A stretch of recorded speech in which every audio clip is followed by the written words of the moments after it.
my Catholic priest made a statement to me at catechism in 3rd grade that I'll never forget. I said, my friend Gordy Gibbs skipped Mass last week. Is he going to be okay? And the priest said, if he doesn't go to the confessional, he'll go to hell. Now, I'm not saying the priest was right. That put a fear in me, Lila.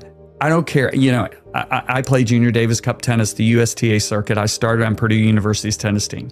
All my coaches knew they had to bring me to Catholic Mass because that fear that got in me when that Catholic priest said it, I was like, I'm never missing Mass. Well, there was a guy in my fraternity who saw that I had a lot of zeal, but he could see I had no relationship with Jesus. I was a complete party boy.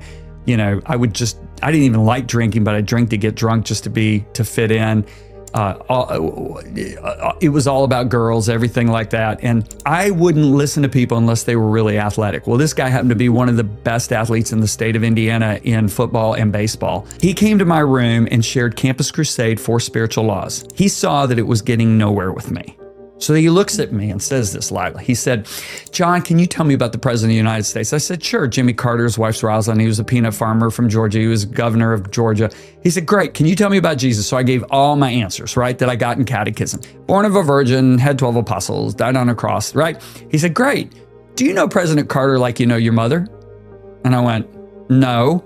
He said, well, tell me the difference. I said, I've never met him. He said, so you have a relationship with your mother and you know about the president, but you've never, ever had a conversation or have a relationship with him. I said, exactly. He said, do you know Jesus like you know your mother? And my jaw dropped. And that is the very thing that God used to open up my eyes, that just being Catholic